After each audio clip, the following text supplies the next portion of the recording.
talking about Hansel and Gretel. It's been a while. I've been really busy. I've seen a lot of movies. Haven't had time to finish, editing and reviewing most of them. So we're going through a bunch of them today. First off, will be Hansel and Gretel. Now, if you haven't seen it, and if it's still in theaters, check it out. It's worth your time and money. I saw it in 3D.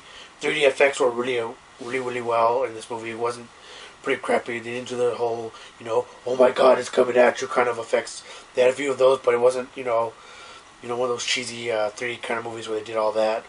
Also, for people who haven't, read the book or wasn't read to them or haven't, heard the story of Hansel and Gretel, it's a really good spin on that old story. In the beginning of the movie, they do the whole Hansel and Gretel when they're little and them getting lost and everything.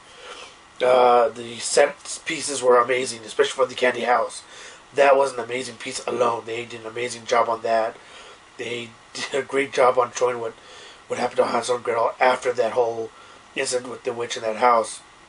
And the way it was done was brilliantly, written, and makes us, who've known the story, read it, or was read to, think about, what did they do after? And when you watch the movie, like, it's quite possible that these kids, were like, screw it, I'm fed up. One witch tried to eat us. Let's go on killing spree with these witches. And it fits, nicely with that time period.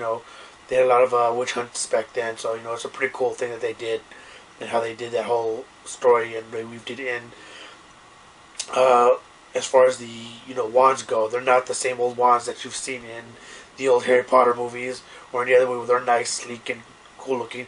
These look like basically like these witches took it off a tree, and they're just twigs off trees and just all deformed, all raggedy, all crappy looking, no polish, nothing whatsoever.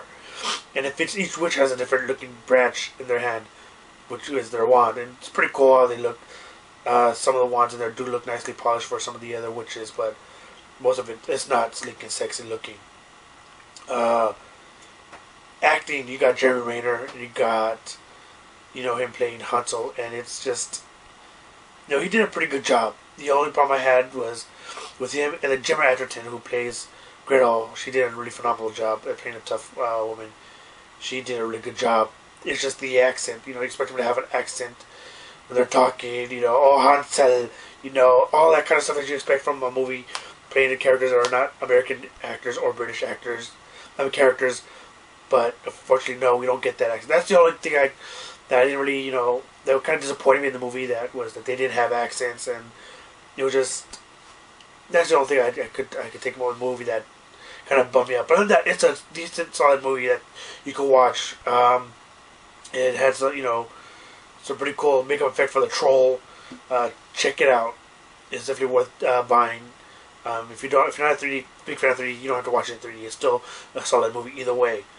3D just for people who do like it. But it's definitely a movie that's not bad, not great, but a really decent movie.